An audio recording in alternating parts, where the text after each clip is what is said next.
The export market continues to grow with the share of pie increased at 52% in Q3 FY25 versus 47% in the previous year. India sale for the quarter is at rupees 286 crore, higher by 3% as compared to rupees 278 crore in the same period last year due to the muted demand from the coating segment. Specialty pigment sales stood at rupees 416 crore as compared to rupees 358 crore for the previous year same quarter, 16% year-on-year higher. Non-specialty sales for the quarter stood at rupees 186 crore, which was higher by 14% as compared to the same period last year.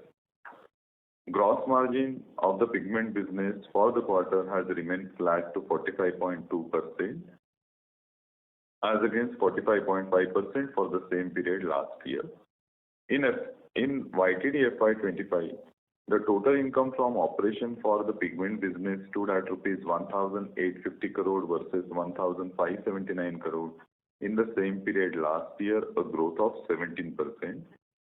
EBITDA for the 9 months at rupees 274 crore versus 200 crore last year, and EBITDA margin is at 14.8% versus 12.7% over the same period last year, thereby increase of 210 bps.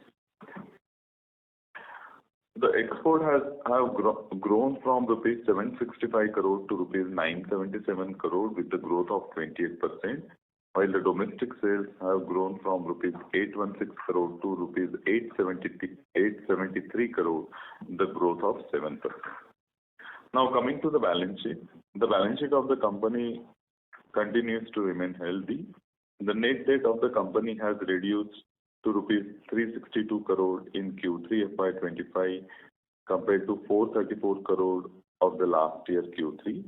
The reduction in debt has resulted in improving leverage ratio to 0.3x in Q3 as compared to 0.4x in Q3 of the last year. The working capital cycle continues to be managed efficiently. Cash conversion cycle is lower by 4 days to 80 days in Q3 FY25 and remain in the same range during the year.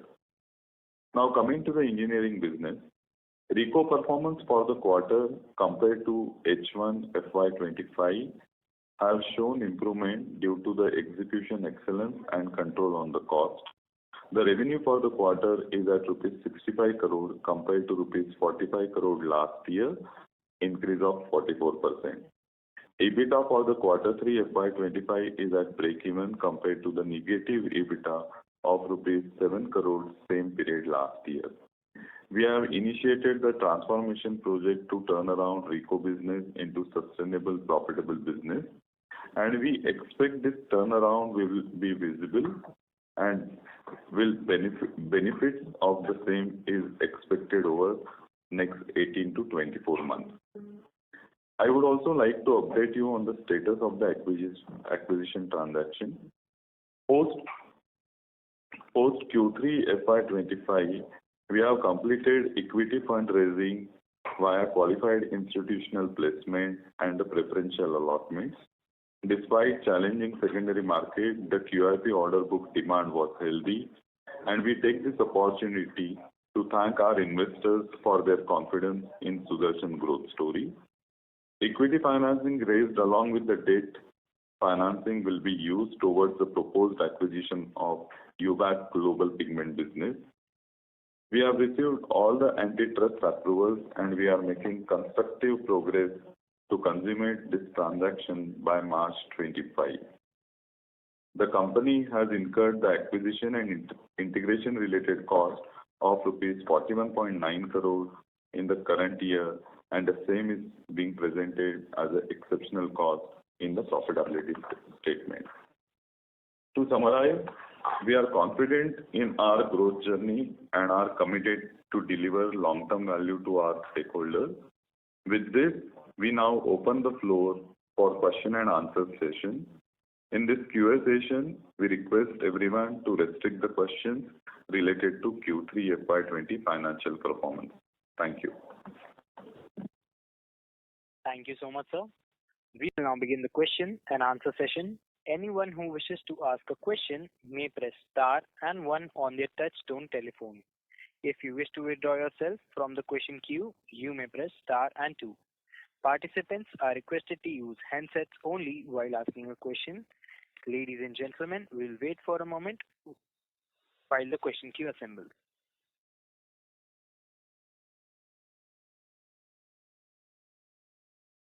Before we move on to the questions, I would like to remind all the participants you may press star and one to ask a question. The first question is from the line of Rohit Nagraj from B&K Securities. Please go ahead. Thanks for the opportunity. First question is on the financials. So if I look at the pigment segment sequential EBIT as well as other engineering RECO segment EBIT, both have improved QoQ. However, we have seen that the EBITDA and EBIT, which is on the reported consolidated numbers, it has declined sequentially by about 16% and 27%. Could you just help us with why this anomaly is there?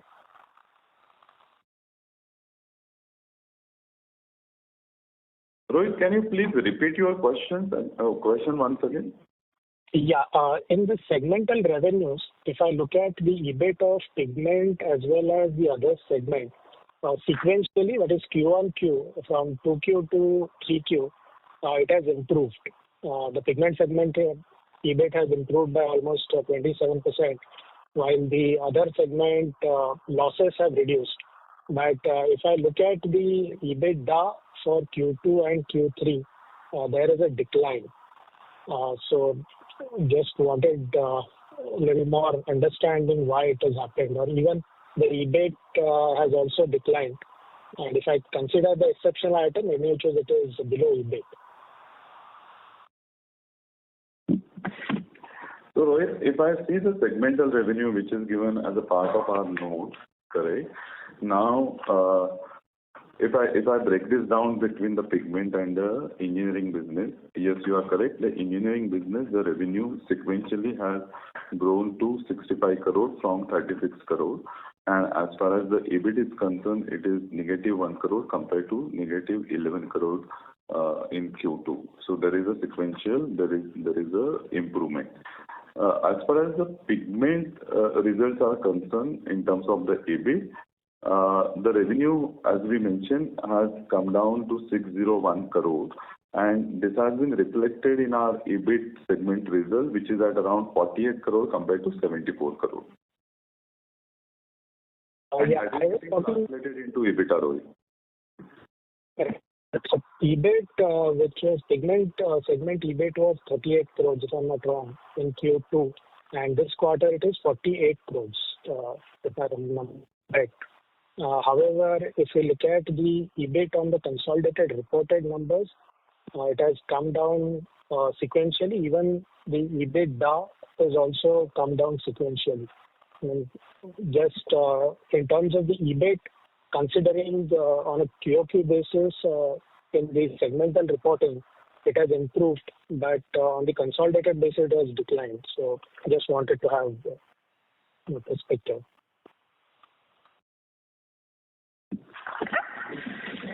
Yeah, Rohit, you're comparing standalone results versus consolidated results? No, I think it is consolidated only. Maybe otherwise I'll take it offline. Okay. Yeah, okay. Yeah. The second question in terms of individual consumer or user segments, how has been the demand during this quarter? Whether we have seen improvement or deceleration just from coatings, polymers, inks, etc. I think if you look at the two markets, in India, we've seen Q3 is generally a softer quarter in general for the whole business. In terms of Q3, especially on the coating side, we've seen softer demand. Also, demand inventory destocking has taken place. That's why Q3, I think coatings we saw a weaker demand. In terms of overseas, I think our new products are getting good traction, and we are able to gain good share there. Right? That's been the general. Yeah, and other polymers as well as bearings, etc. segment? I think those have been fairly good. We've been doing okay. Okay, and both in domestic as well as international markets? Yes. Fair enough. I'll get back into queue. Thank you.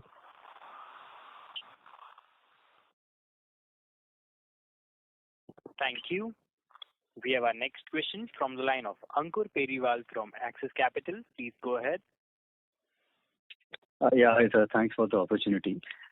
First question on the pigments business. So if I look at our gross margin, and I'm referring to your slide number 11 on the presentation. So if I look at pigment business, the gross margin has sort of dipped on a quarter-on-quarter basis, and there is a decline in the EBITDA margin as well. While I understand that one should not look at this business on a sequential basis, but the trajectory, the upward trajectory in margins that we were seeing in first half, in the second half we are largely flattish on a year-on-year basis in terms of gross margin. Any specific reason to highlight here?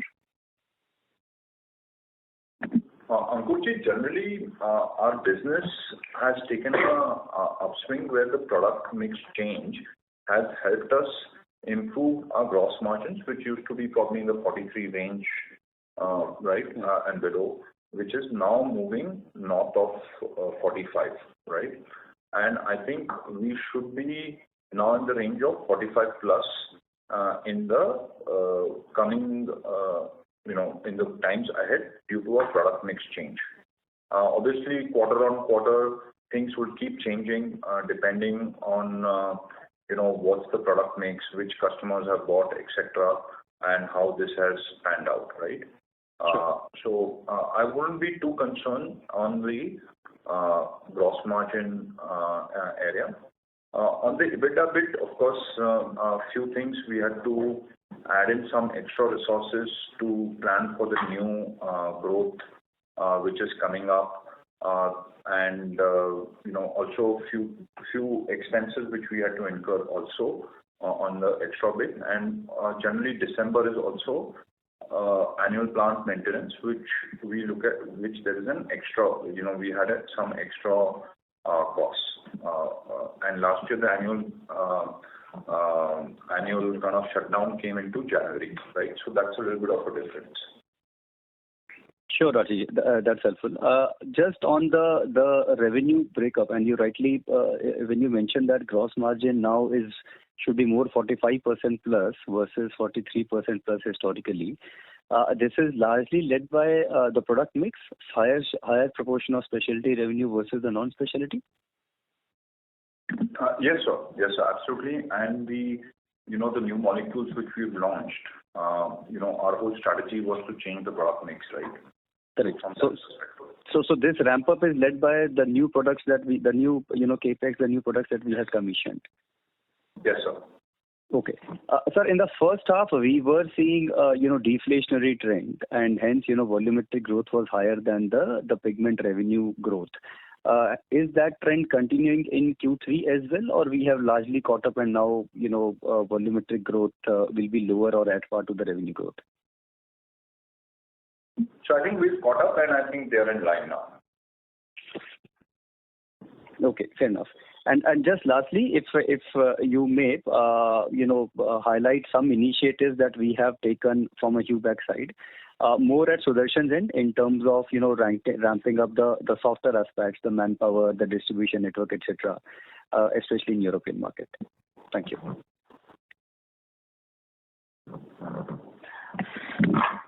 Hi Ankur, can you please repeat the question? Yeah, so Natoji just wanted your thoughts on the investments that we would have done in the company, more on the softer aspects, which is let's say from a technical manpower perspective, marketing, distribution strength, and how do you plan to ramp it up? Yeah. So obviously, sir, given the current scenario, I think today we are still operating on an arm's length basis and once we close the target, but we have been doing preparation for an integrated structure. So where we've looked at, we've rehired some of the technical area folks, and we are preparing post day one to really have a customer-centric technocrat organization. So a lot of preparation and investments have gone into that. So, but of course, post day one we can activate this. Sure, Rathi. Just one follow-up. As I see, you have highlighted that by March we should be able to consummate this transaction. By what time frame can we look at, you ramping up UBAC's business? They are into operational losses right now. So how quickly we can see a recovery there? Any broad timelines will be great. So it will be very, it's very difficult to talk about it now because of the antitrust issues. Even we don't have full transparency on the business, right? So I think we will at least require, once everything is closed, we will need some time to introspect and kind of come up. We have very high level, but we need to go into depth, look at finer numbers, etc., to kind of come up with the detailed turnaround strategy. But I'm quite confident that year one itself we should be able to at least deliver positive results. Great, sir. That's it from my side. Thank you and all the best. Thank you. Thank you. Thank you, sir. A reminder to all participants, you may press star and one to ask a question. We have our next question from the line of Yash Bhandari from New Wealth and Asset Management. Please go ahead. Good afternoon, sir. Congratulations for the question on open offer. What are the approvals? Yes, your voice. We are not able to hear you. Can you please slightly louder? I'm audible now? No, hello. Can you please use your hand? No.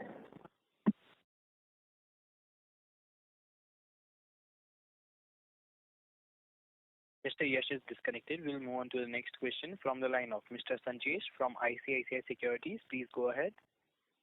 Yeah, good afternoon, sir. Thanks for taking my question. First question on the mix and margin. The impression was that as the export grows, that will have a positive impact on the gross profit margin in the pigment business. In this quarter, exports have done well versus the domestic. But we see gross margin slightly deteriorating. Any particular reason you want to use? I know you said that there is some product mix changes and sequentially it's difficult to call out, but just broader understanding from a trend perspective, as the export grows, the margin should improve, right?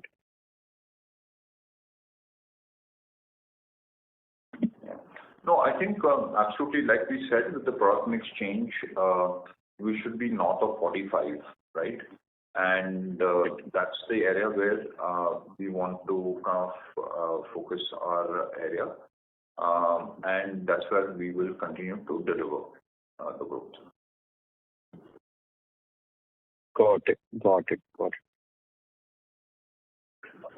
From the new product perspective, can you help us understand in the current scenario with the ramp up in the capex which we completed last year? How have we seen the contribution of new product growing in the overall business for Sudarshan?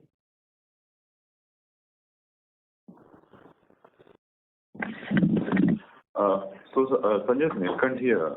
So as we mentioned earlier, the revenue ramp up from capex projects which were commissioned till FY23 is progressing as expected. We had earlier guided the market that the entire revenue ramp up from this particular projects will take 3 to 4 years time. We are at the midpoint of this particular projection period. Whatever the target which we have set in for this particular new capex utilization and currently what ramp up we are getting are in line. And that is also, if you can see that there is a slight tilt which is also happening between specialty and non-specialty pigment revenue due to that ramp up which is happening. So we see a good progress, good acceptance from the customer, and we are on target as we mentioned earlier, to take this ramp up between 3 to 4 years period. We are just in the mid of this projection period. Thank you. No, that's very clear. But from a new product which got introduced with this new plant, where are the contributions today? So I think that's what Mr. Nathu tried to describe. I think we are right on track on delivering those products which we had said that 3 to 4 years we should be able to fully utilize the capacities, and we are right on track on delivering those numbers, and that's where you see the material margin change coming into. Got it. Next on the capex front, any capex guidance you want to share for FY26? No, right now I don't think we will have any major capexes.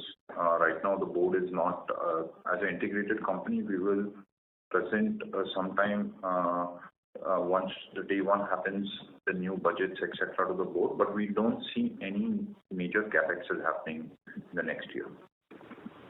Got it. And now that RICO is showing the benefit of the transformation, what we have been speaking in last 2-3 quarters, how should we see RICO performance going into FY26? Full benefit of this should look, it should be at least 18 months where you see the benefit. I think as a standalone unit, we want to see good growth and a sustainable EBITDA of 10% plus in that business, right? And that's what we want to deliver through this transformation. Got it. And when we say good growth, do we mean 20% plus or? Like I said, sir, we don't give forward-looking statements, but I think the transformation will entail that, right? So we want to see how we could grow that business healthily. I think more important is the EBITDA growth, the ROCE, right? Working capital kind of control, and then of course some strategic initiatives on the top line growth too, right? So all this is getting executed together now, right? Right. Last question on the domestic pigment business. This quarter appears to be unusually soft. You did mention that coating had a drag, but if I look at the paint company's result from the volume perspective, they're still doing better, because I think for us, plastics are doing growth as usual. I assume means 8 to 10%. And just plus 3% growth in overall domestic business means that in coating business on a YOY basis, we have declined. I don't think paint companies' numbers, whatever they have been reported, they are declining. Where are we missing? So I think there were 2 points. I think, like I said, there was a destocking effect because they had taken in a lot of in Q2. They had taken in more inventories, and which were lying as inventories at that, and that's where we saw the destocking effect. Already in this quarter, we are seeing a good gain back, right? So I don't think there's any business loss. I think quarter on quarter, this adjustments are happening on the basis. And we are supplying. We are not losing any market share, right? We are not losing any market share, but that's what I think is looking at, right? Yeah. Very clear. Just one last question. Are we also supplier for the new entrant in the pigment business so that we maintain the market share? Absolutely, sir. Absolutely, yes. Okay, got it. Very clear. Thank you. Thanks for answering all those questions patiently, and best of luck for coming quarters. Yes. Thank you, Sanjesh. Thank you, sir. Thank you. We have our next question from the line of Raja Kumar Vaidyanathan from RK Investments. Please go ahead. Yeah, good evening. Can you hear me? Yes, sir.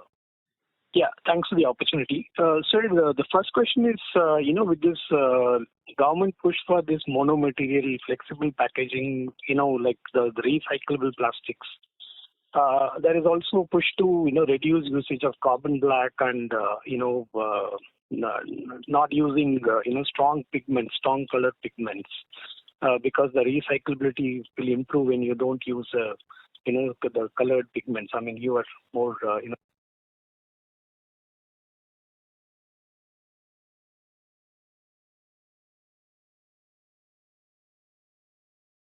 Sorry, Mr. Rajakumar, please go ahead again. Yeah, can you hear me now?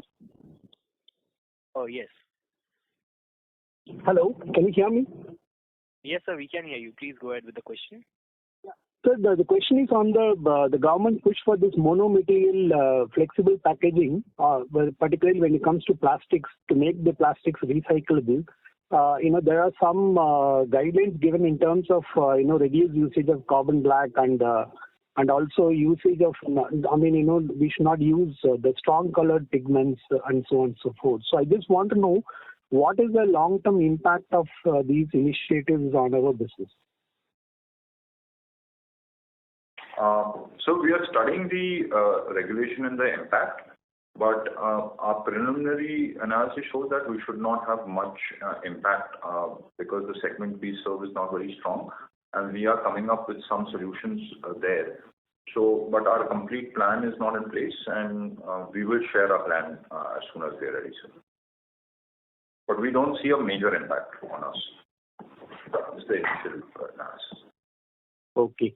And second thing, so what is the scenario on the raw material inflation with the rupee depreciating? Are we seeing escalation in costs, or the material costs are still benign?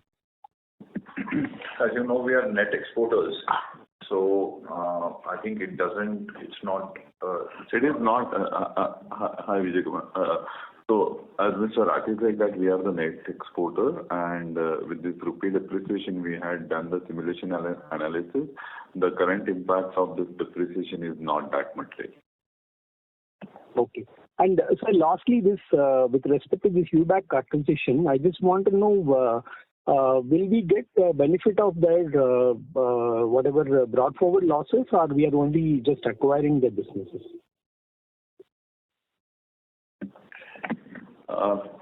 Sir, your last line was not very clear. Can you please repeat? So the question is, will we get the tax benefit of whatever losses this UBAC group has incurred in the past? Because when we turn around and make profit, will we be able to leverage their tax losses?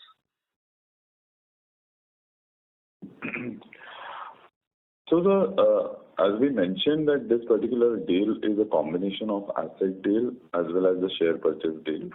So wherever there is an asset purchase deal, those losses will not be available to the purchaser. So that will not be the significant for us. Okay, sir. Thank you. Thank you. We have our next question from the line of Vishesh Dokha from Nuvama Wealth. Please go ahead. Hi. Good evening, sir. Thanks for the opportunity. This is Archit Joshi from Nuvama. Sir, I just wish to get some clarification regarding the capital structure. I think beyond the 1180 crores of acquisition cost, we are also expecting roughly 900,000 crores of refurbishments and legal costs, maybe some revamps required in the assets of Hoiberg. All put together, I think that number was coming somewhere between 2,000 to 2,200 odd crores. And since we have closed the QIP at roughly 800 crores, the balance 1,600 odd crores will be fully funded. So that is the only question that I had. Rather, what kind of debt levels will we be settling at over the next maybe 2-3 years? Thank you. So I think we also have some preference shares issued. So the equity raise is about 1,100 crores, and the balance will be raised through debt. Okay. So with the existing roughly 350 odd crores of debt, another 1,000 odd incrementally, so 1,300, 1,400 would be a good number just for modeling purpose. Would that be a right assumption? Yeah. So we are hoping that we don't need all the money right now immediately, but we are keeping all the lines open. But in directionally, you're right, sir. Sure, sir. Thank you. Thanks and all the best. Thank you. A reminder to all participants, you may press star and one to ask a question. The next question is from the line of Rohit Nagraj from B&K Securities. Please go ahead. Yeah, thanks for the follow-up, and apologies for the previous question on the segmental front. I think there was some calculation error. First question is on UBAC. If all the approvals are in place by March, when do we see the consolidation happening in our financials from UBAC numbers? Thank you.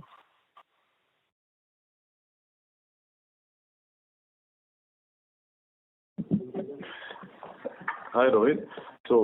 As we mentioned that all the regulatory approvals and the antitrust approvals have been received. As far as the consolidation is concerned, the financials will get incorporated into Sudarshan India financials after day one. Technically speaking, the day one could be April 1?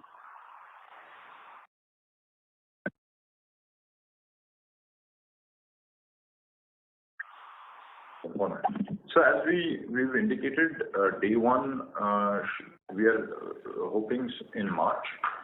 Exact date will be informed as soon as we are able to conclude on that. Sure.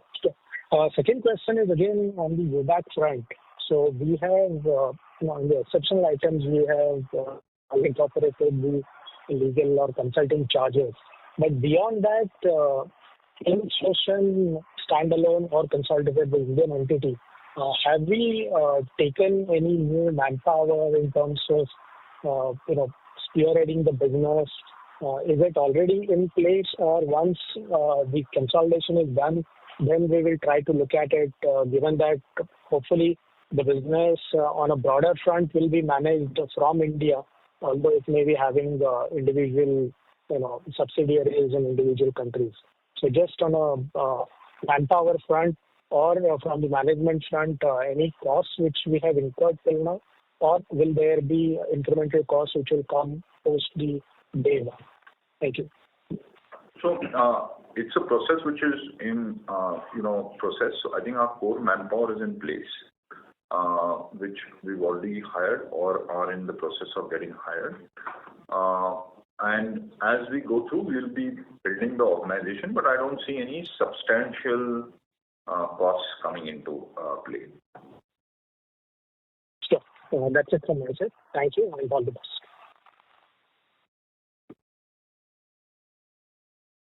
Thank you. Ladies and gentlemen, you may press star and one to ask a question. I repeat, if you wish to ask a question, you may press star and one. The next question is from the line of Devansh Jain from New Wealth and Asset Management. Please go ahead. Hello.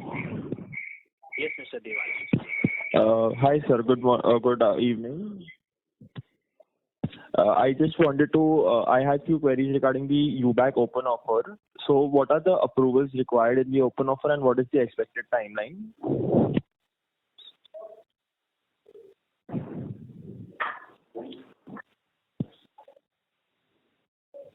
Hello, am I audible?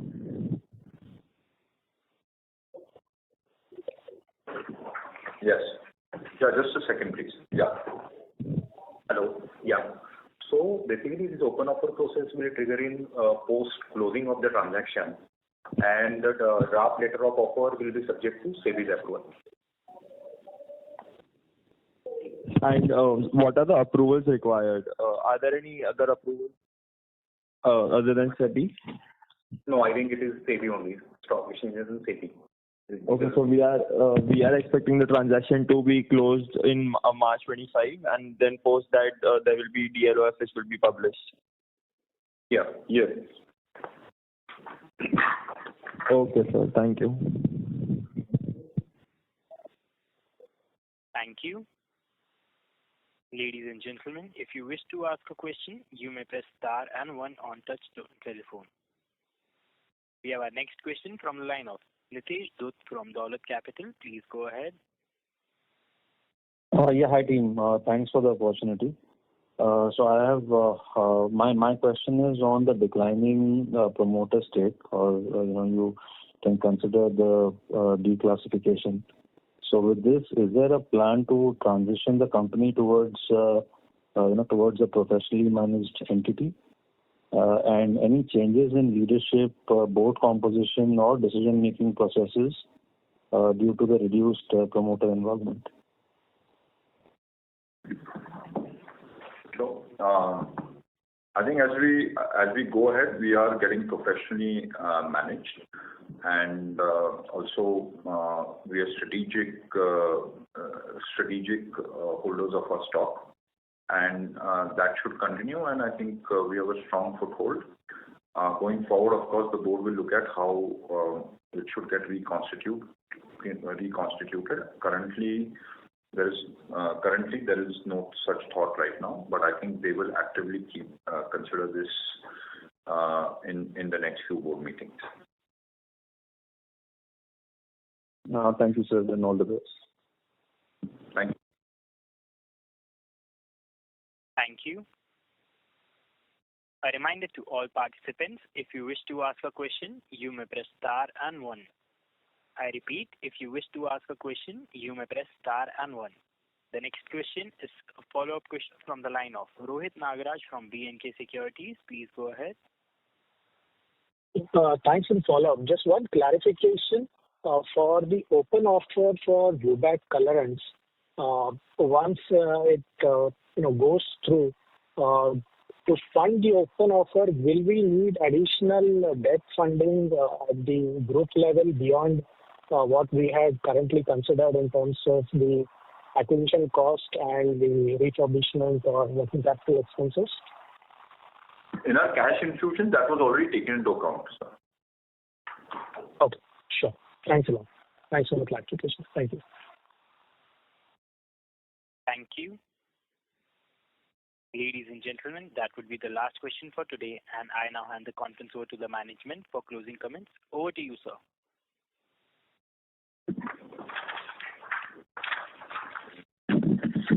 Thank you. Thank you, Mr. Sanjay Jain and ICICI Securities, and thank you, participants, for your time and interest in Sudarshan Chemicals. We remain confident in the long-term prospect of our business, and we look forward engaging with you again in future. Thank you. Thank you so much, sir. On behalf of ICICI Securities Limited, that concludes this conference. Thank you for joining us, and you may now disconnect your line.